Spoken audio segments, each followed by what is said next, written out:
Jeni duke ndjekur televizionin kombëtar Klan News, mirë se erdhët në këtë transmetim të drejt për të njohur me lajmet dhe zhvillimet më të rëndësishme të kësaj fundjavë. Menjëherë pas pak mes të tjera, ju ftoj të ndiqni.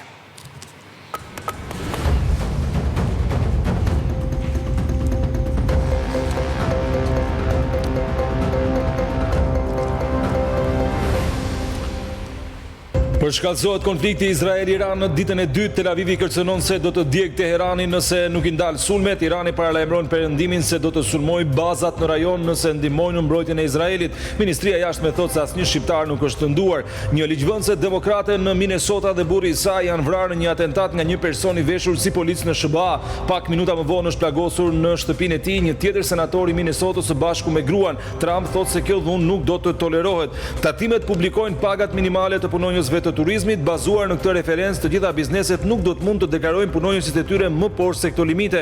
Kontrolle të thelluara nga administrata tatimore për shkelësit. Me nisjen e sezonit turistik veror, policia shtoi kontrollet mbi mjetet e ujit në plazhet e vendit. Këtë vit respektimi i rregullave do të monitorohet edhe me dron, ndërsa do të ketë edhe masa të rrepta nga bllokimi deri tek gjobat financiare.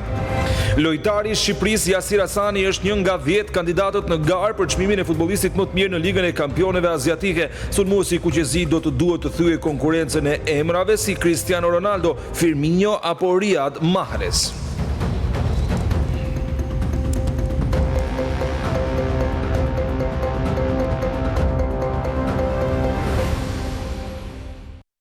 Do t'i shohim në mënyrë më të zgjeruar të gjitha materialet e përgatitura nga Departamenti i Lajmeve, duke nisur me një përditësim të zhvillimeve më të fundit nga konflikti midis Izraelit dhe Iranit që ka hyrë në ditën e dytë, teksa palët vazhdojnë të kërcënojnë njëra tjetrën me sulme edhe më të rënda. Në ekran jeni duke ndjekur pamjet e raketave të cilat kanë vijur gjatë gjithë natës nga ana e Iranit drejt Izraelit, por të cilat janë neutralizuar më pas nga ana e raketave kundërmbrojtëse të lëshuara nga Izraeli në qiell së bashku edhe me ndihmën e Shteteve të Bashkuara të Amerikës, ndërsa pamjet që jeni duke ndjekur i përkasin pikërisht edhe Tel Avivit, kryeqytetit të Izraelit, që tregon se çfarë ka mbetur nga sulmet e lëshuara nga ana e Iranit. Ndërkohë, për të bërë një përmbledhje deri në këtë momente, Irani ka nisur një valë të re raketash drejt Izraelit herë të shtunën, duke i dhënë fund një nate sulmesh midis dy palëve që kanë shkaktuar shpërthime të shumta dhe shkatrime në Tel Aviv dhe në Teheran. Raundi i radhës i negociatave bërthamore SBA-Iran që do të duhet të zhvillojë në Oman këtë fundjavë është anuluar, ka deklaruar ministri i jashtëm i Omanit.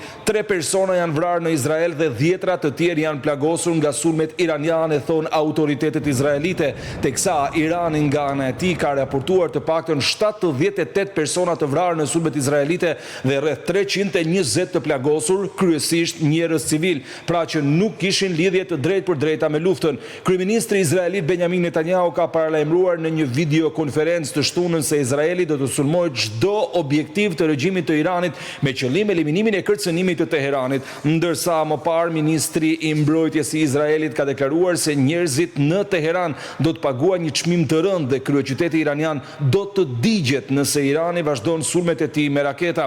Ndërkohë ka një përditësim të minutave të fundit që transmetohet nga rrjeti prestigjioz ndërkombëtar CNN. Flakët kanë shpërthyer në fushën e gazit South Pars të Iranit, fusha më e madhe e gazit natyror në botë sipas raportimeve nga mediat shtetërore iraniane. Pamjet kanë qarkulluar në mediat sociale dhe tregojnë një zjarr të madh dhe re tymi që ngrihen në fushën e gazit në provincën jugore të Iranit. Fusha e naftës është goditur nga një sulm me dron izraelit sipas raportimeve të medias shtetërore të Iranit. Ndërkohë Izraeli ka deklaruar se ka liri ajrore mbi Teheranin. Forcat izraelite janë duke operuar lirshëm në hapësirën ajrore të Teheranit pasi kanë eliminuar shumë nga sistemet të mbrojtjes ajrore të Iranit, ka deklaruar një zyrtar i forcave të mbrojtjes së Izraelit. Pilotët e forcave tona ajrore kanë fluturuar për rreth 2 orë gjysmë mbi Teheran së bashku dhe do të qëndrojnë në ajër 24/7 duke mbikëqyrur zonën dhe duke përfunduar me sulme dhe mbledhje inteligjence, ka shtuar ky zëdhënës, pra teksa ka deklaruar, ndërsa iranianët kanë hedhur poshtë thirrjen e Netanyahut për revolt. Izraeli po e nënvlerëson dashurinë tonë për vendin tonë. Në një fjalim të rrallë dhe të drejtë për drejtë, kryeministri izraelit u bëri thirrje të premten qytetarëve të ngrihen dhe të lejojnë që zërat e tyre të dëgjohen, pasi Izraeli ka nisur sulme të rënda ndaj armikut të tij rajonal, ndërsa shumë prej atyre që kanë folur me CNN nuk donin të citoheshin, por në mënyrë anonime kanë deklaruar se nuk kanë mbështetje për kryeministrin izraelit Benjamin Benjamin Netanyahu, teksa deri në këtë momente to janë të dhënat dhe të rejat e fundit në lidhje me këtë luftë, por minut pas minute në Klan News do t'ju mbajmë të informuar mbi të gjitha zhvillimet.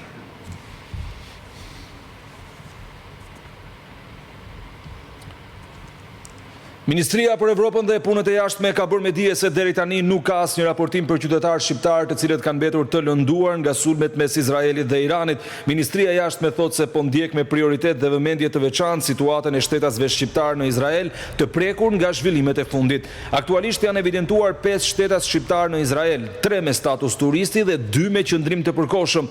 Ambasada jonë në Tel Aviv thotë se është në kontakt të vazhdueshëm me ta.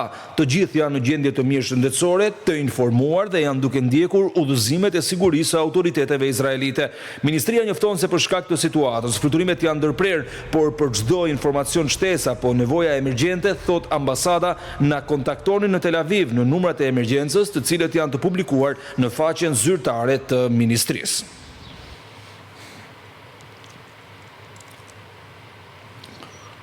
Sulmet e ndërsjella midis Izraelit dhe Iranit gjatë 48 orëve të fundit kanë shkaktuar debate të forta në Këshillin e Sigurimit të Organizatës së Kombeve të Bashkuara. Irani ka akuzuar SHBA-n si bashkëpunëtore të Izraelit dhe sipas tij ndajnë përgjegjësinë e plotë për pasojat e këtyre sulmeve. Irani dhe Izraeli u përplasën ashpër në mbledhjen urgjente të Këshillit të Sigurimit të Kombeve të Bashkuara, ku akuzuan njëri tjetrin për rrezikimin e paqes globale. Duke folur në takim, përfaqësuesi i Iranit në OKB, Amir Seid Iravani, i dënoi ashpër sulmet si një akt terrorizmi shtetëror dhe shkelje flagrante të drejtës ndërkombëtare dhe kartës së OKB-s. Its act of aggression against Iran. Këto mizori përbëjnë një akt të qartë të terrorizmit shtetëror dhe shkelje flagrante të së drejtës ndërkombëtare. Ata që mbështesin këtë regjim me Shtetet e Bashkuara në ballë duhet ta kuptojnë se janë bashkëfajtor, duke ndihmuar dhe mundësuar këto krime. Ata ndajnë përgjegjësinë e plotë për pasojat. Mbështetja e Izraelit sot është mbështetje e krimeve të luftës, krimeve kundër njerëzimit. Ambasadori i Izraelit në OKB, Dani Denon, u shpreh se Irani ishte i përgatitur për luftë dhe se sulmet e Izraelit ishin një akt i ruajtjes së kombit. Ne pritëm që diplomacia të funksiononte, i dham kohë bashkësisë ndërkombëtare, pam negociata të zgjatëshin, ndërsa Irani bënte lëshime të rreme ose refuzonte kushtet më themelore. Gjatë gjithë kohës, Irani vazhdoi të ndërtonte drejt të paimagjinueshmes, por pritja mori fund. Ne nuk duhet të dorëzohemi dhe nuk do të lejojmë që një regjim i Iranit të rrezikojë popullin ton. Së treti, ne goditëm thelbin e programit bërthamor, impjantin e pasurimit nëntoksor në Natanz. Ky impjant funksiononte me një kapacitet ushtarak. Inteligjenca konfirmoi se brenda pak ditësh Irani mund të kishte prodhuar material të mjaftueshëm për bomba të shumta. Zyrtari i lartë amerikan, McCoy Pitt, deklaroi në Këshillin e Sigurimit se Shtetet e Bashkuara u informuan për sulmet paraprakisht, por nuk u përfshin ushtarakisht në to. Ai theksoi se Amerika do të vazhdojë të kërkojë një zgjidhje diplomatike që siguron që Irani nuk do të pajiset kurrë me armë bërthamore ose nuk do të paraqesë kërcënim për stabilitetin në linjën e mesme. Ndërkaq edhe shefi i mbikëqyrësit bërthamor të OKB-s, Rafael Grossi, konfirmoi se impjanti i pasurimit në centralin bërthamor në Natanz të Iranit ishte shkatëruar dhe se Irani ka raportuar se u sulmuan edhe centralet bërthamore Fardou dhe Isfahan. Përfaqësuesja lartë për politikat e jashtme në Bashkimin Evropian, Kaja Kallas, u ka bërë thirrje Izraelit dhe Iranit që të qetësojnë situatën. Ajo ka bërë me dije nëpërmjet një postimi në rrjetet sociale se ka patur një bisedë me ministrin e jashtëm iranian, Abbas Araghchi. Sipas Kallas, në këtë moment duhet të mbizotrohet diplomacia dhe jo armët. Rreziku për përshkallëzim të mëtejshëm në rajon është jashtëzakonisht i lartë. Diplomacia duhet të mbizotrojë. Bashkimi Evropian ka qenë gjithmonë i qartë. Iranit nuk duhet t'i lejohet kurrë të sigurojë një armë bërthamore, vetëm diplomacia mund të çojë në një zgjidhje të qëndrueshme. Bashkimi Evropian është i gatshëm të ofrojë mbështetje, ka deklaruar Kallas në reagimin e saj.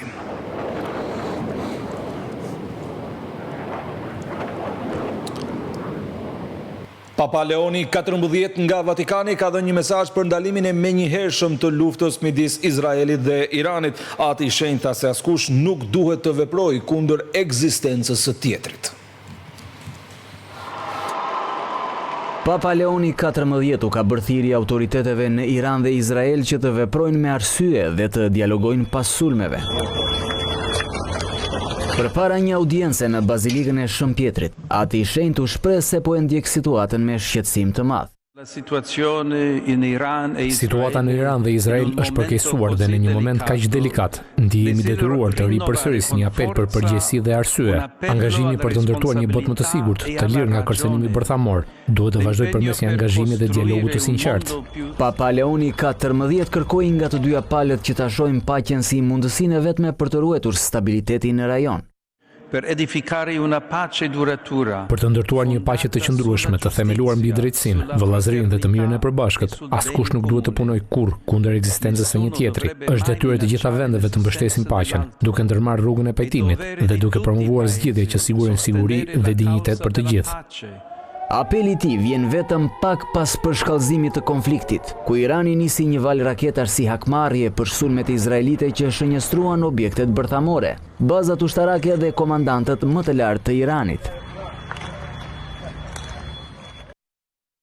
Antarja e dhomës së përfaqësuesve të shtetit të Minnesotës, Melissa Hortman dhe bashkëshorti i saj janë vrarë, ndërsa senatori shtetëror John Hoffman dhe bashkëshorti e tij janë plagosur rënd në shtëpinë e tyre në një sulm të dyshuar politik. Lajmi është bërë i ditur nga guvernatori i Minnesotës, Tim Walz.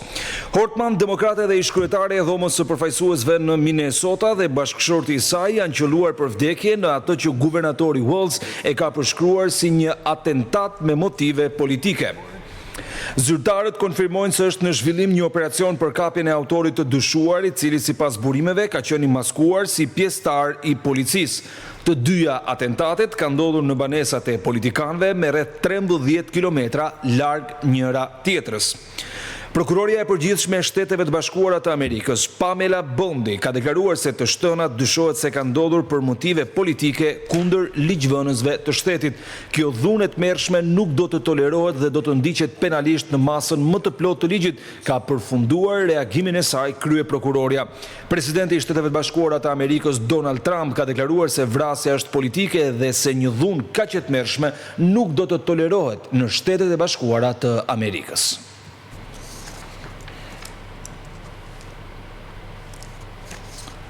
Do të ndryshojmë temën e informacioneve tona dhe flasim për aksidentin e rënd të ndodhur në Indi, një moment i filmuar nga kamerat e sigurisë, por shqyrtohet nga hetuesit në lidhje me aksidentin tragjik ku bilanci i viktimave deri tani ka shkuar në 270.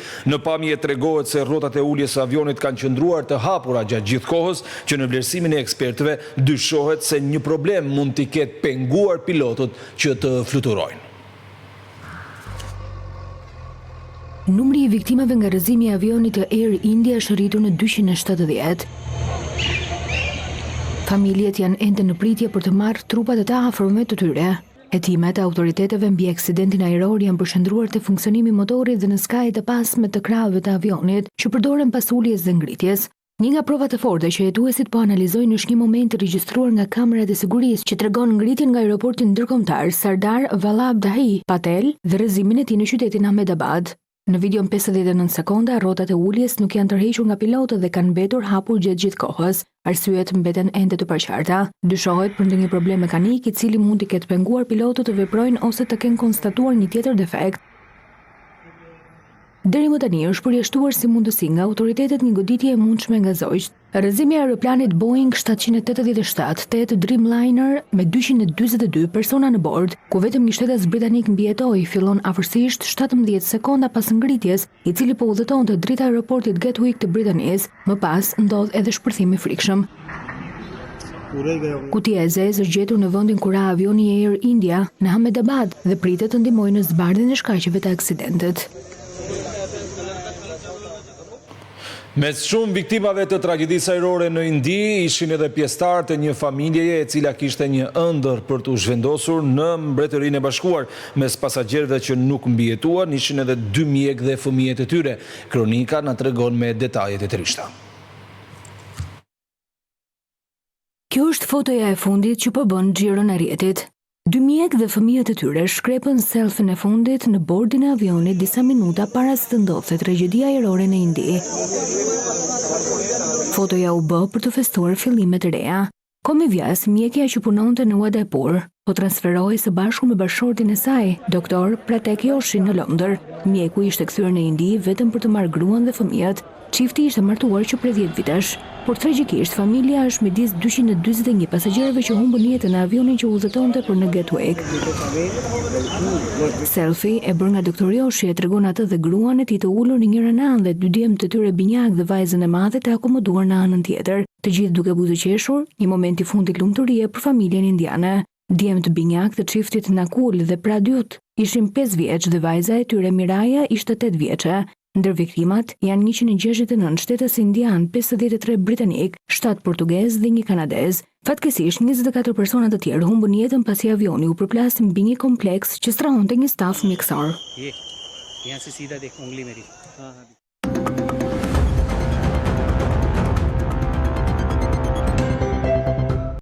Do të ndryshojmë temën e informacioneve tona dhe flasim për zhvillimet nga politika. Kryetari i Partisë Demokratike Sali Berisha ka publikuar të tjera video që sipas tij dëshmojnë se në qendra votimi zgjedhësit kanë votuar disa herë ose komisionerët kanë nxjerrë fletët nga kutit. Ai ka akuzuar kryeministrin Edi Rama, ndërsa u bëri thirrje qytetarëve që të reagojnë. Kryetari i Partisë Demokratike Sali Berisha ka publikuar një video ku shihet se një nga komisionerët në një qendër votimi në fshatin Dragaj të Bashkisë së Peqinit nxjerr fletën e votimit për të verifikuar se si kanë votuar qytetarët.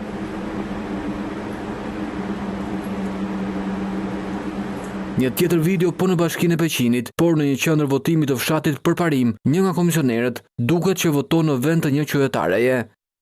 Kryedemokrati thotë se këto pamje tregojnë se zgjedhjet e 11 majit ishin një farsë zgjedhore dhe kërkoi që shqiptarët të reagojnë. Kreu i organizatës kriminale Edi Rama, kreu i narkoshtetit të parë dhe të vetëm në Europë, organizoi një farsë të turpshme, fiktive, kriminale.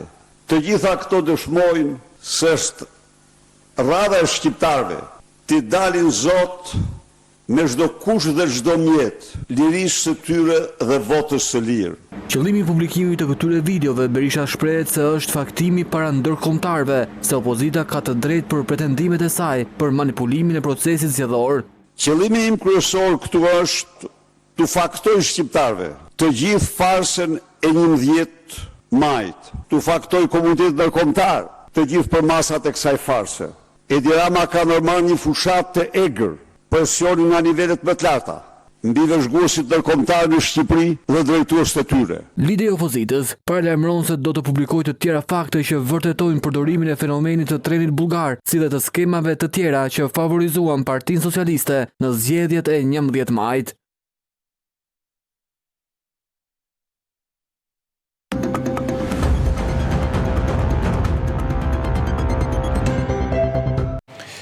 Tatimet kanë publikuar pagat minimale të punonjësve të turizmit. Bazuar në këtë referencë, të gjitha bizneset nuk do të mund të deklarojnë punonjësit më por se këto limite. Nëse kjo do të ndodhë, do të ketë kontrole të thelluara nga ana e administratës tatimore. Drejtoria e Përgjithshme e Tatimeve publikoi listën e pagave indikative për sektorin e turizmit, teksa i bëri thirrje tatim paguesve të deklarojnë të sakta pagat e punonjësve për të shmangur kontrollet e thelluara. Në listën e publikuar nga Drejtoria e Përgjithshme e Tatimeve jepen pagat indikative për profesione si kamarier, menaxher, roje, pastrues, kuzhinier, picier, punëtor pastrimi e të tjerë. Paga e referencës fillon nga 55.000 lekë për rojen e parkimit, punëtor të pastrimit të plazhit. Për pozicionet kamarier variojnë nga 70 deri në 80.000 lekë dhe arrin në 130.000 deri në 140.000 për kuzhinier, shefat e pastiqerive apo pozicione të tjera të larta në zinxhirin e shërbimit. Sipas Drejtorisë së Tatimeve, bizneset që deklarimin e pagës së punonjësve në sektorin e turizmit do ta kenë në nivelin e pagës minimale indikative do të konsiderohen me risk dhe do të bëhen objekti verifikimeve të thelluara. Ky hap i tatimeve është marrë për të shmangur informalitetin e pagave në këtë sektor. Formalizimi i sektorit të turizmit si dhe rritja e numrit të punonjësve të deklaruar me paga dhe pozicionet e punës reale janë objektivat e administratës tatimore. Me nisjen e sezonit turistik veror, policia ka intensifikuar kontrollet mbi mjetet e argëtimit në ujë, si jet skit apo skafet. Këtë vit, respektimi i rregullave do të monitorohet edhe me dron, teksa policia thotë se do të ketë masa të rrepta deri në bllokimin e mjeteve dhe gjoba të konsiderueshme financiare. Sezoni turistik veror ka risjell në vëmendje përdorimin e mjeteve të argëtimit, kryesisht jet ski dhe skafe, që lundrojnë në afërsi të zonave të notimit. Për këtë arsye një plan masash është hartuar nga policia e shtetit. Përfshin Departamenti për Kufirin, Departamenti për Sigurinë Publike, Departamenti Policisë Kriminale dhe Drejtoritë Vendore, me qëllim që ne të garantojmë një sezon turistik sa më të sigurt. Është krijuar njësia policore detare, janë bërë gjatë kësaj periudhe trajnime të vazhdueshme në strukturat lidhur me rritjen e performancës tyre, shtimin e kapaciteteve në det, apo dhe mbikëqyrjen dhe kontrollin e të tërë sigurisë detare. Për të monitoruar këtë aktivitet do të përdoren edhe dronët. Një risi e madhe është sepse jemi fuqizuar, do ketë mbikëqyrje me dron në të tërë hapësirën dhe për çdo shkelje, do marrim masa dhe do të dokumentojmë shkeljet e bërë nga subjekte apo individ ndryshëm në det. Kemi bërë të qartë edhe subjekte dhe pushtetit lokal që si strukturë nuk do të tolerojmë asnjë lloj subjekti i cili do të paraqesë mungesë dokumentacioni, mungesën e operatorit turistik, apo për mjetet të cilat cënojnë sigurinë e lundrimit në det. Kreu i Policisë Kufitare dhe Migracionit rëndit shkeljet më të shumta që janë konstatuar deri më tani pas kontrollit të 728 mjeteve lundruese. Masat për shumë më të ëndë janë përcënit të sigurisë që variojnë nga 1 milion lekë të vjetra deri në 5 milion lekë të vjetra, mos majtë e dokumentacionit në bord, mos majtë e pajisjeve të sigurisë, mos licencimi me licencën e operatorit turistik. Gjatë sezonit turistik veror 2024 janë kontrolluar 6637 mjete lundruese, nga të cilat 345 janë gjetur me shkelje ligjore. Këto mjete janë bllokuar dhe ndëshkuar në vlerën totale të 9.7 milion lekëve. Nisur nga rasti i turistit britanik i cili ndërroi jetë pas manovrave me jet ski tek shkëmbi i Kavajës, bosnjaku rendit disa prej detyrimeve që duhen zbatuar nga pushuesit dhe bizneset. Kriteret janë mirë përcaktuara, qoftë për subjektet private apo edhe për institucionet të cilët kanë detyrime për licencimin, për kontrollin e këtyre subjekte të cilët japin mjete me qira. Janë patenta, veshjet, mjeti, sinjalistika, numrat e emergjencës, edhe në rastin që ju përmendet, strukturat e policisë kufitare mund të kenë ndërhy për 2 minuta. Ka qenë ndërhyrje shumë e shpejtë, por fatkeqësisht nuk u bë mundur që të shpëtoj jeta. Por përveç kontrolleve, një pjesë e punës së policisë kufitare është edhe ndihma ndaj pushuesve në det dhe jo vetëm. Prej një majit ka ndodhur 12 raste të dhënies së ndihmës për 18 persona dhe 11 mjeteve lundruese. Zgjatja e sezonit turistik ka bërë që operatorët të jenë më të përgatitur këtë vit. Veç përmirësimit të cilësisë së shërbimit, po punohet edhe në elementet e sigurisë, siç janë vrojtuesit në stacionet e plazhit.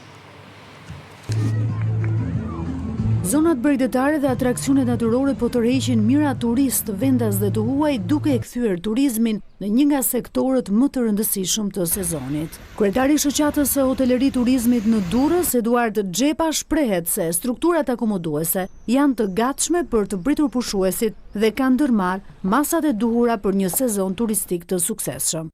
Ndryshe nga vitet e tjera, këtë vit kemi turist francez, anglez, të cilët preferojnë klimën e freskët, nuk është se duan atë pikun e korrikut dhe të gushtit. Kështu që zgjatja e sezonit turistik ka bërë atë që gjithë operatorët turistik janë bërë gati më shpejt dhe më kanë pas kohën e mjaftueshme për të bërë gjithë gjërat gati. Kështu që mendoj që ky sezon turistik do jetë më i qetë, më i mirë. Edhe njësitë vendore ndonë se me disa vonesa ka nisur punën në terren për të siguruar mbarvajtjen e sezonit. Fokusi është vendosur tek siguria. Sikundër janë kullat e vrojtimit, vendosur çdo 80 metra, vrojtuesit e plazhit që janë tashmë të certifikuar dhe janë gjithmonë aty të pranishëm, por sigurisht në mënyrë sporadike ka patur dhe mungesë të tyre, jo sepse nuk janë, por themi nga neglizhenca vetë rojeve bregdetare. Megjithatë, disa problematika vijojnë të kërkojnë vëmendjen e shtuar, si menaxhimi i mbetjeve urbane, dezinfektimi kundër mushkonjave dhe menaxhimi i qenve endatsak. Operatorët turistik kërkojnë angazhim më të madh për zgjidhjen e këtyre çështjeve. Pastrimi është kryesorja, dezinfektimi kundra mushkonjave që është një problem shumë i madh, dhe disiplinimi dhe orientimi i qenve. Qenë janë një problem shumë i madh. Një tjetër pikë e ndjeshme mbeten plazhet publike, ku kërkohet kujdes i veçantë, jo vetëm nga autoritetet, por edhe nga vetë pushuesit, për të garantuar pastërtinë dhe sigurinë.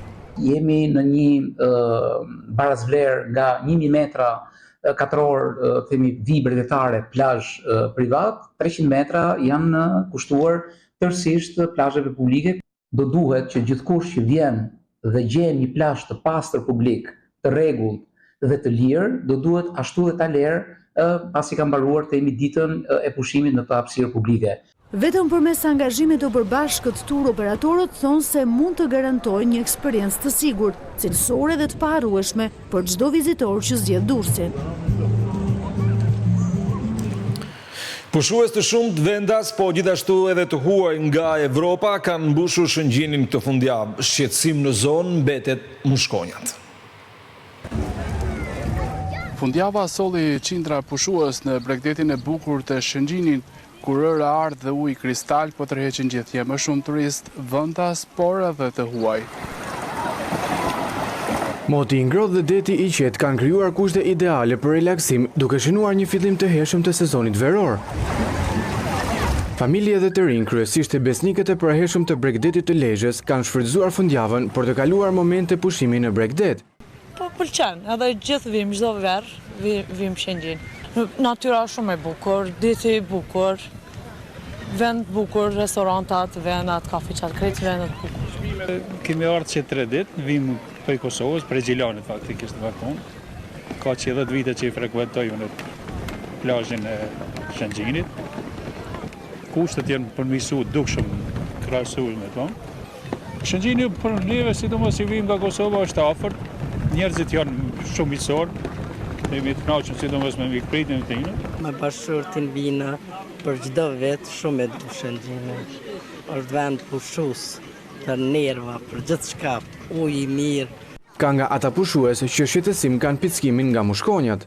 Ajo çka ndoshta kish me pas në të ardhmen në punë më tepër, dezinfektimi i mushkonjeve të bëhet më tepër, sepse pak si futesh më mbrana, atëherë është problemi i tyre. Shëngjini mirëpret çdo vit mijëra turistë nga vendi dhe të huaj, të cilët të joheshin jo vetëm nga bukuritë natyrore, por edhe nga mikpritja tradicionale dhe atmosfera e gjallë që gjendet në çdo cep të qytetit. Plazhet janë të pastra dhe të mirë organizuara, ndërsa vendet si Rana e Hedhun mbeten simbol i harmonisë mes detit dhe malit, si një oazë mjaft i veçantë sidomos për të huajt.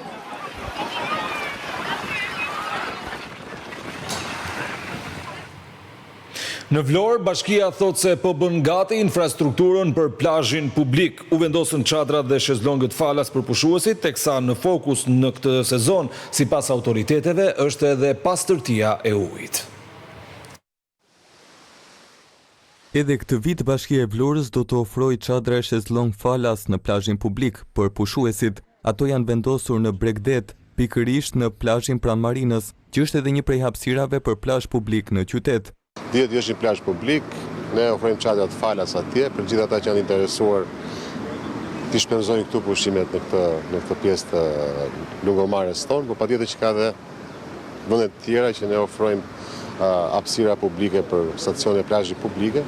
Autoritetet e kanë fokusuar punën këtë sezon edhe tek pastërtia e ujit. Uji është i pastër, ne edhe atë problemi që kemi pasur për që ka qenë mbartur nga më parë ose që ka qenë si problematik të pjesën e menaxhimit të ujrave të zeza.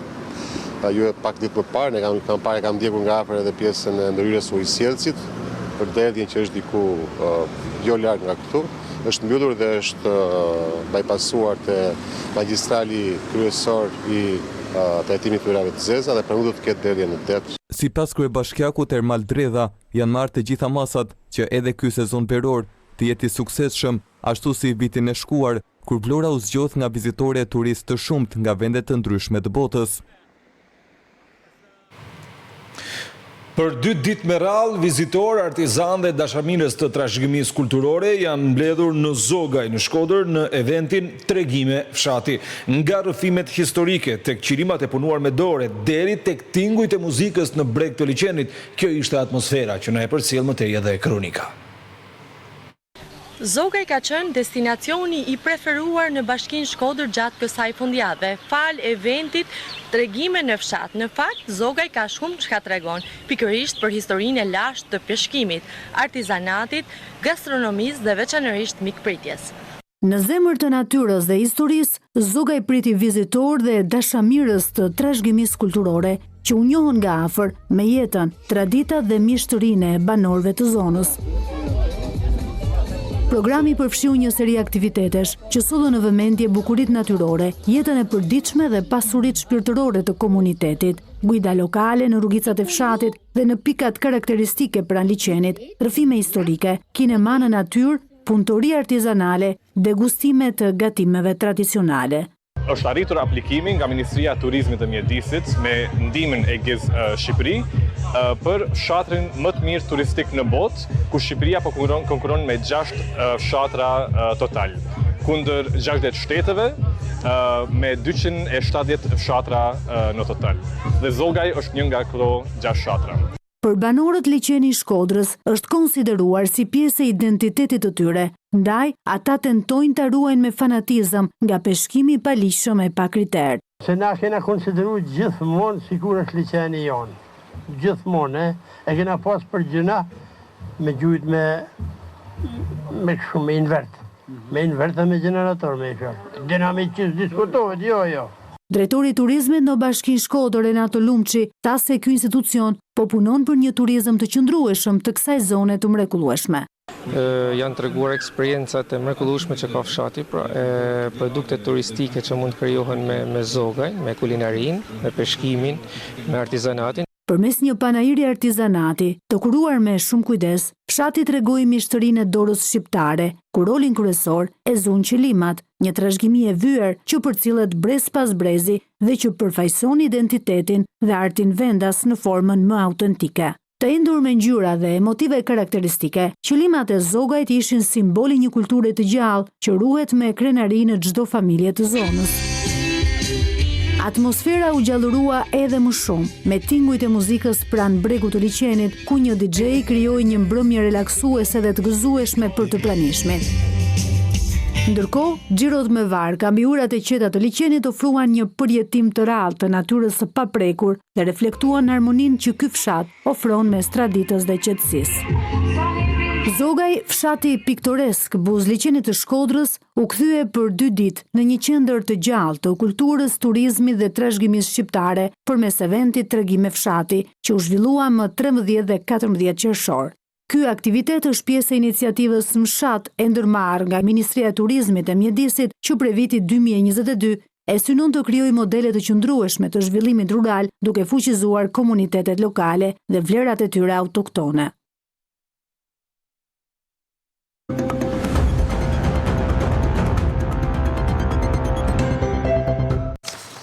Do të ndryshojmë temën e informacioneve tona dhe flasim për zhvillimet nga kronika. Gjykata e posaçme e apelit ka lënë të sekuestruara 3 pasuri të ish-ministrit Arben Ahmetaj, i shpallur në kërkim si i dyshuar për përfshirje në korrupsion dhe pastrim parash. Një apartament dhe 2 llogari bankare do të qëndrojnë të bllokuara në kuadër të hetimeve të strukturës së posaçme antikorrupsion. Apeli mori në shqyrtim edhe një herë këtë çështje, pasi gjykata kushtetuese e ka kthyer për rigjykim, teksa gjyqtari Dimitër Lara mori të njëjtin vendim.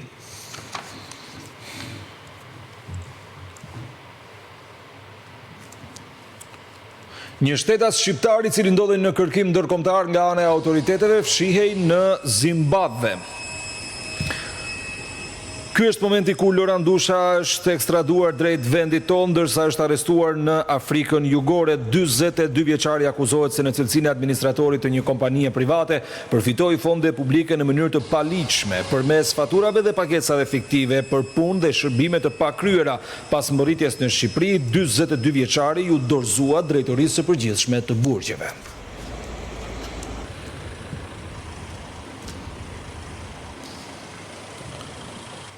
GKKO ka lënë në fuqi masën e sigurisë arrest me burg për shtetesin Dashnor Dumani, vëllain e bashkëpunëtorit të drejtësisë Nureddin Dumani, i cili është ekstraduar pak ditë më parë nga Dubai, ndërsa për shtetesin Armi Stafa, masa e sigurisë u lehtësua nga arrest me burg në arrest shtëpie. Një nga të ekstraduarit e pak ditëve më parë nga Dubai, Dashnor Dumani do të qëndrojë në burg pa afat. Ndaj tij gjykata e posaçme caktoi masën arrest në burg, ndërsa mas më të lehtë u dha për Armi Stafën, të ekstraduarin tjetër nga Emiratet e Bashkuara Arabe. Vëllai të penduarit të drejtësisë Nureddin Dumani, dashnori, akuzohet për përfshirje në masakrën e Bradasheshit ku mbeten të vrarë 3 persona, Endrit Ali Bey, daja i tij Arben Dylgjeri, si dhe Erdal Durunaj me nënshtetësi turke. Po ashtu ai dyshohet se ka marrë pjesë edhe në grabitjen e ndodhur në pistën e aeroportit të Rinasit në vitin 2019. Për Armistafen, masa e sigurisë u ndryshua nga arrest në burg në arrest në shtëpi. Sipas PAK, ai dyshohet për pastrim parash përmes shitblerjes së automjeteve në funksion të organizatës kriminale të vëllezërve Hajdar dhe Franz Çopja. Masa ndaj tij u ndryshua pasi avokati dorëzoi paragjykatës të dhëna nga sistemi TIMS, në të cilat pretendohet se në periudhën kur SPAK dyshon se klienti i tij ka kryer krimin, nuk ndodhi në territorin shqiptar. Sipas avokatit, stafa nga 19 dhjetori i 2019 deri me 30 tetor 2022 ndodhi në Itali dhe në pamundësi për televizor pasi ishte i bllokuar për shkak të rregullave të vendosura me qëllim kontrollin e pandemisë nga COVID-19. Me ekstradimin e Dumanit dhe stafës shkon në 6 numri i operacioneve të suksesshme që autoritetet shqiptare kanë përmbyllur me Emiratet e Bashkuara Arabe, një vend me të cilin nuk ka një marrëveshje ekstradimi. Pas kërkesës së prokurorisë, gjykata e Tiranës ka caktuar masën e sigurisë arrest me burg për ish presidentin e urdhrit të stomatologut Nikol Deda. Ai akuzohet për vjedhje duke shpërdoruar detyrën, shpërdorim detyre dhe veprime në kundërshtim me vendimin e gjykatës. Sipas prokurorisë, Deda ka rritur buxhetin e vitit 2021 me 13.5 milion lek më shumë krahasuar me vitin 2020. Një tjetër shkelje sipas prokurorisë është se në vitin 2022 buxheti ka shkuar në 125 milion lek pasi ka bler godin për institucionin, duke përfshirë edhe investimin në brendësi të saj. Për prokurorin, rritja e buxhetit ka qenë me qëllim shpërdorimin e fondeve dhe përfitimeve personale për vete apo persona të tretë.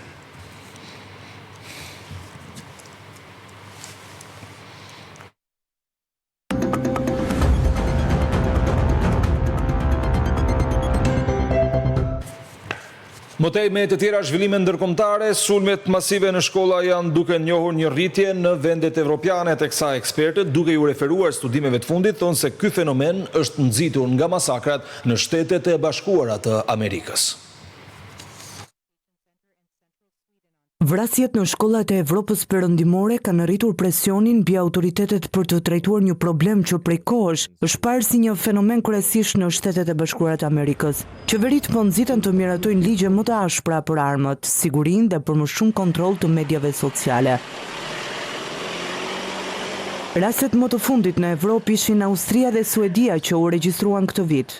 Vrasjet masive, pjesë të cilave janë edhe të shtënat në shkolla, ishin në një masë dërmuese një problemi i Shteteve të Bashkuara në të kaluarën, por gjithçka po ndryshon. Numri i rasteve të tilla në Evropë rritet, shprehet Adam Langford, një ekspert në Universitetin e Alabamës. Masakrat mund të jenë të nxitura nga rastet në Shtetet e Bashkuara, sipas një studimi të shtënat me armë të kryera kryesisht nga të rinj të etur për famë të keqe, ishin 2 herë më shumë në Shtetet e Bashkuara se sa në pjesën tjetër të botës, midis viteve 2005 dhe 2010. Por në vitet 2017-2022, Evropa kishte raste të tilla në nivele më të larta. Ekspertët shprehen se duhet të jetë më e lehtë për politikanët evropianë të veprojnë kundër të shtënave masive sesa për Shtetet e Bashkuara, për shkak të rolit të armëve në jetën e amerikanëve. Bashkimi Evropian u kalon në dorë shteteve anëtare ligjet për armët dhe rregullimin e mediave sociale. Në Suedi, qeveria ra dakord të shtrëngojë procesin e verifikimit për njerëzit që aplikojnë për leje armësh dhe të marrë masa të repta.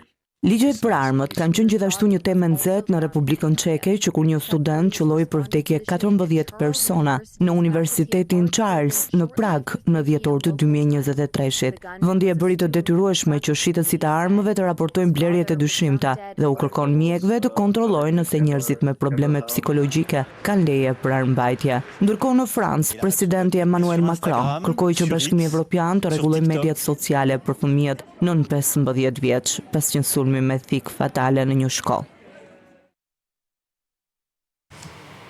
Të paktën 11 persona kanë humbur jetën dhe disa të tjerë rezultojnë të zhdukur pas përmbytjeve në San Antonio të Teksasit. Stuhite fuqishme që goditën qytetin kanë shkaktuar dëme të mëdha, ndërsa shumë automjete devijuan nga rruga dhe kanë përfunduar në përronjë. Sipas një njoftimi zyrtar, operacionet e kërkim shpëtimit do të zgjasin disa ditë, ndërsa deri më tani janë kryer 70 operacione ku janë arritur të shpëtohen 4 persona.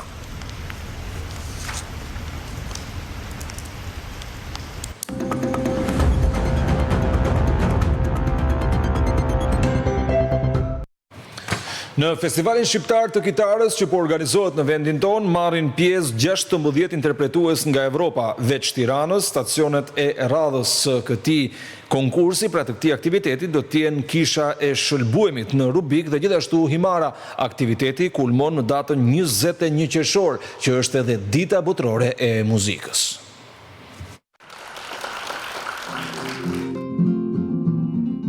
Muzika flamenko dhe ajo klasike ju huan brëm në sallën e Tonin Harapit në Liceun Artistik. Dyshja e mirënjohur nga Barcelona, Luis Robisco dhe Ekaterina Zajtsteva dhuruan një ansambël unik muzikor në kitar.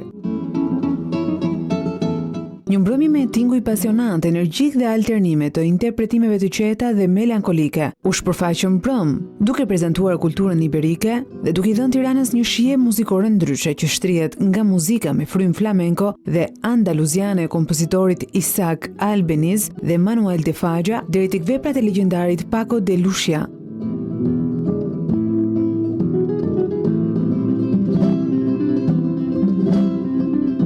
Festivali Shqiptar I Kitarës me drejtues artistik kitaristin Denis Bishka, këtë edicion ka sjell 16 interpretues nga Europa, konkretisht Austri, Gjermani, Spanjë, Itali e të tjerë, me të njëjtin synim, takimin dhe ndërveprimin kulturor. Veç Tiranës, stacionet e radhës së këtij festivali do të jetë Rubiku dhe Himara e fundit, ku me 21 qershor në ditën botërore të muzikës do të mbyll siparin ky edicion me interpretimet e Denis Bishkës dhe kitaristit nga Kosova Agron Peni dhe grupin e tij Penja Trio. Korça është kthyer në një skenë shumë ngjyrshe të kulturës ballkanike dhe gjithashtu traditave të Ballkanit. Festivali Ballkanik I Folkut, Shpirti I Ballkanit ka sjell për të 7 vit me radhë një atmosferë të rrallë, duke bashkuar artistë nga disa vende. Trashëgimia folklorike e vendeve të Ballkanit pushtoi rrugët e Korçës. Festivali Folkut Ballkanik, Shpirti Ballkanit, solli edhe këtë vit ngjyrat e kostumografisë, muzikës dhe valleve të grupeve nga Shqipëria, Greqia, Bullgaria, Malizi, Kosova, Rumania dhe Bosnjë-Hercegovina. Performancës së veçantë të artistëve në rrugë dhe sheshin e pazarit të vjetër ju bashkuan qytetarë dhe vizitorë të shumtë, çfarë e ktheu Korçën në një skenë të madhe të harmonisë dhe vlerave të shpirtit ballkanas. Edicioni 7 I Festivalit Ballkanik, veç valleve burimore të traditës, do të sjellë edhe grupet muzikore më të njohura të rajonit. Në këtë edicion shumë të veçantë do ta cilësoja unë, sepse përveç ansambleve folklorik që sjellin vallet burimore të gjithë Ballkanit, një traditë e jashtëzakonshme që ne kemi, do të kemi edhe shumë banda muzikore. Kjo është për herë të parë. Pjesë e festivalit të folkut ballkanik u bë edhe një grup artistësh nga Franca. We are happy to be here. It's the first time. Kënaqësi e veçantë që jemi këtu. Është hera e parë që vim në Shqipëri. Jemi nga Franca, nga zona e Alpeve. Do të sjellim një kërcim tradicional të vendit tonë. We are grateful to be here because jemi të lumtur që jemi këtu. Njerëzit janë vërtet mikpritës. Siamo il gruppo che viene dalla Francia. Jemi grupi që vjen nga Franca, nga provinca e Savojës, afër Italisë dhe Zvicrës. Jemi këtu sepse këtë vit është një kremtim mes Shanberisë dhe Korçës. Jemi këtu për paradën për të demonstruar kërcimet e Savojës. Savoja është një pjesë ju kthye Francës në 1870, ndaj është e rëndësishme që t'ju tregojmë të rinjve të gjitha vallet dhe traditat e vjetra të vendit. Kemi ardhur dje këtu dhe kemi mundur t'i takojmë pjesëmarrësit e tjerë. Na pëlqyen shumë traditat e tyre. Është kënaqësi të zbulojmë më shumë rreth traditave të tjera. Është diçka e bukur. Aktiviteti do të vijojë edhe gjatë fundjavës me performancën e grupeve folklorike dhe muzikore në pazarin e vjetër. Klanim, aplikacioni më I shkarkuar me programet radio televizive më të dashur, mbi 2 milion përdorues aktiv. Klanim instalohet në celular apo tablet, në Apple iOS ose Android dhe në çdo televizor Android, Samsung Tizen, LG WebOS, Amazon Fire Stick. Ndiqni anën mban globit, 24 orë online, 26 kanale televizive dhe 5 radio, më të rëndësishmet shqiptare. Nëse humbisni diçka live, mund ta shihni gjithçka të regjistruar deri në 7 ditë për çdo program. Klanim, platforma më e madhe televizive shqiptare, kudo në botë. Vizitoni klanim.al.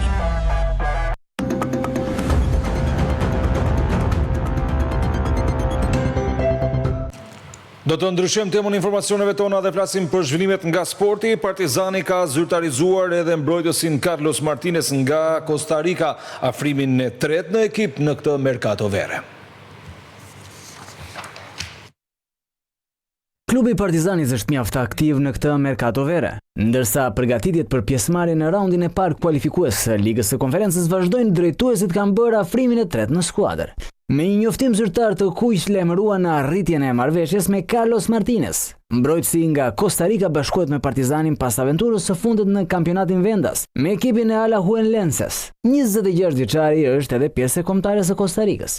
Ai ka nënshkruar me të kuq një kontratë 1 vjeçare me të drejtë rinovimi edhe për një tjetër sezon. Afrimet të tjera te kryeqytetësit janë sulmuesi 29 vjeçar nga Azerbajxhani Vuzal Izgandarli, i cili në të kaluarën ka luajtur te Ignatia. Me ekipin është rikthyer edhe Giuliano Skuka. Drejtuesit me trajnerin Skënder Gega kanë si synim që të ndërtojnë një skuadër ambicioze për sezonin e ri në superiore dhe arenën ndërkombëtare. Sfida e parë të kuqve në raundin e parë të kualifikuesve të Ligës së Konferencës do të jetë më 10 korrik, kurse ndeshja e kthimit një javë më pas. Ekipet shqiptare U11 dhe U13 kanë arritur suksese të shkëlqyera në kupën ndërkombëtare Silla Cup, duke fituar vendin e dytë Friendly Cup.